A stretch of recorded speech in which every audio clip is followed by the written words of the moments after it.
Bonjour à tous et bienvenue sur Histodote. Alors on a tous aimé ou fredonné certains tubes de la chanson sans forcément prêter attention aux paroles, surtout en anglais. Certaines de ces chansons sont inspirées de faits ou de personnages historiques. Je vous propose d'en redécouvrir trois sous cet aspect. Alors remontons au temps des 45 tours et des magnétos à cassette. Musique!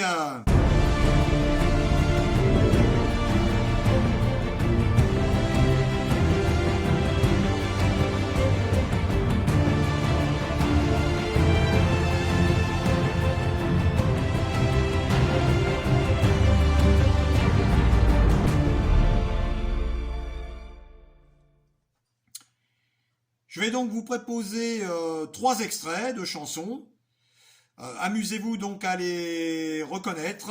C'est parti pour le premier extrait.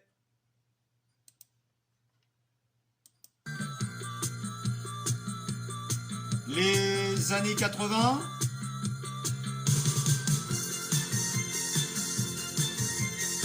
L'âge d'or de la musique électro. Oh, c'est facile, hein.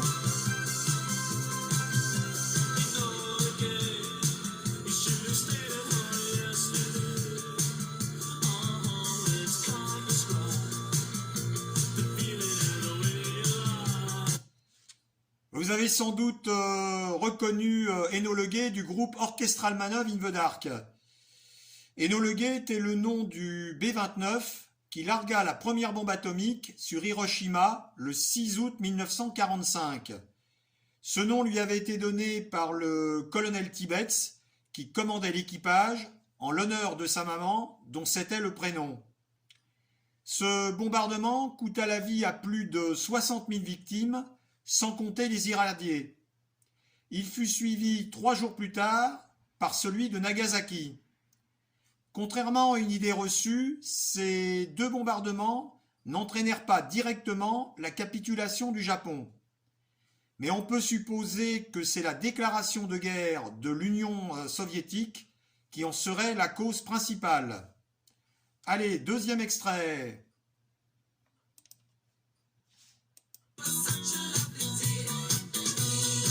Ah, je m'adresse aux plus de 50 ans, là. Hein. Les années disco. Les boules à facettes.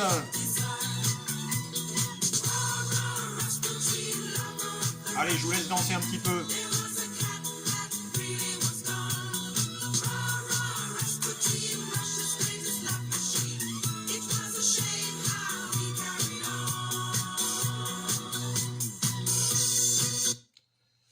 Eh oui, c'était Rasputin du groupe Bonnet M. Rasputin est né en 1869 d'une famille de paysans sibériens. Très tôt, il manifeste des dons de voyant et de guérisseur. Personnage mystique, il devient une sorte de moine itinérant de monastère en monastère. Il fréquente même un temps une secte mêlant religion et érotisme. Ses prêches et ses talents de guérisseur lui attirent une foule de plus en plus nombreuse.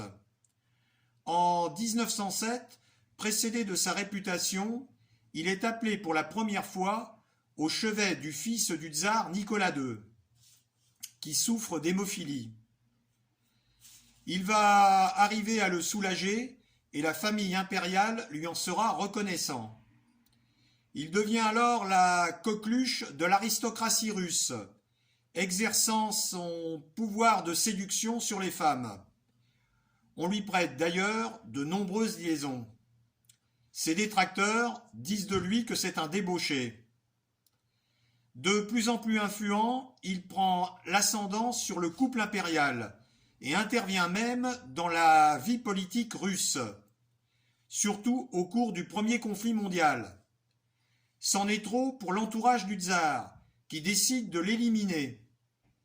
C'est le prince Yusupov qui est chargé de la triste besogne et qui l'assassinera le 17 décembre 1916. Troisième extrait.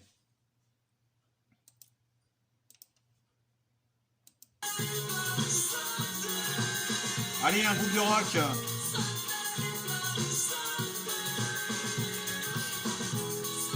Ah, je dirais que c'est la bande à Bono.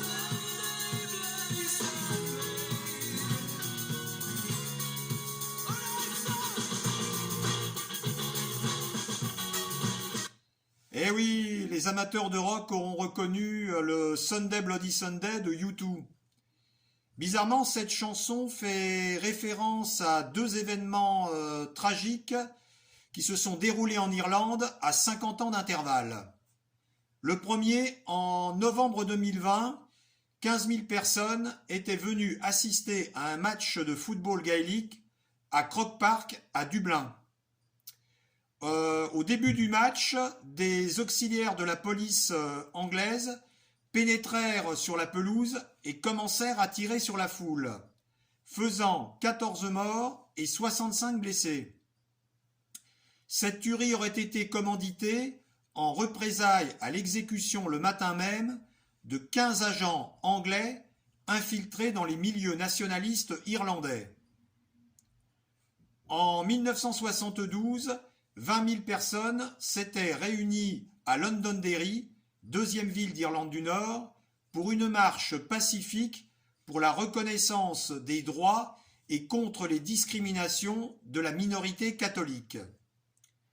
La manifestation dégénère et l'armée anglaise, encore elle, tire sur la foule, faisant 14 morts et 14 blessés. U2 a voulu rendre hommage aux victimes de ces deux carnages perpétrés un dimanche. Voilà, merci d'avoir suivi cette histodote musicale et je vous donne rendez-vous pour une prochaine vidéo. Salut! Pour la reconnaissance des droits et contre les discriminations de la minorité catholique.